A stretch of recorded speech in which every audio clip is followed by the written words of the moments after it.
আবৃত্তি করছি কবি মসিউল হকের লেখা ভারতবর্ষ তুমি কার। হে ভারতবর্ষ তুমি কার। ভারতবর্ষ তুমি কি শুনতে পাও, তুমি কি দেখতে পাও একবিংশ শতকে তোমার কাতরী সন্তানের আকুতি? তুমি কি শুনতে পাচ্ছ?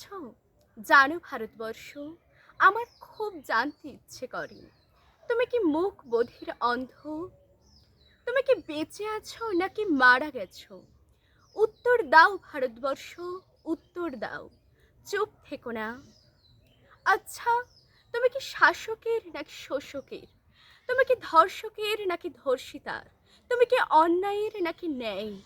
তুমি কি তস্করের নাকি বিধির? বিভাজনের নাকি ঐক্যের? নাস্তিকের নাকি আস্তিকের? একাত্মবাদীর নাকি বহুত্ববাদীর?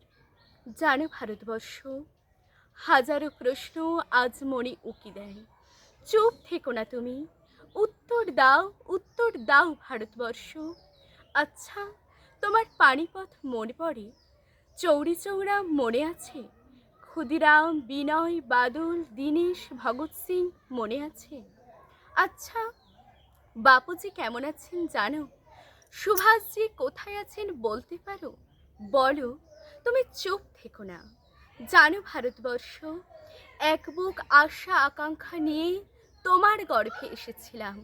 ভেবেছিলাম শস্য শ্যামলাই ধরার বুকে, বৈচিত্র্যময় এই ভূভাগে নিজের শিরা ধমনীতে মানবিকতা জাতীয়তাবাদের স্রোত বইয়ে দেব। স্বাধীনতার পরশে উন্মাদ হয়ে ঈগলের মতো ডানা মেলে মহাকাশ ভেদ করে আমি হব ইন্দ্রজিৎ, বাপুজির দেখানো পথে হব বিশ্বজিৎ। জানো ভারতবর্ষ, আমার স্বপ্ন ধীরে ধীরে ফানুস হয়েছে, আমার আকাঙ্ক্ষা বিলীন হয়েছে। যখন দেখি তোমার বুক চিরে রক্ত বের হচ্ছে, তবু তুমি চুপ, নিশ্চুপ। যখন দেখি তোমার গলা টিপে হত্যা করছে, তুমি চুপ, নিশ্চুপ। যখন দেখি তোমাকে টুকরো টুকরো করা হচ্ছে, তুমি চুপ, নিশ্চুপ। যখন দেখি তোমার সন্তানের চক্ষু চিরে রক্ত বেরোচ্ছে, তবুও তুমি চুপ, নিশ্চুপ।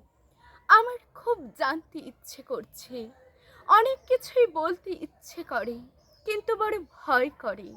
আমি যে নিজেকে তোমার মতোই রেখেছি, বাগ্মী, বোবা, চোখ সমান, অন্ধ।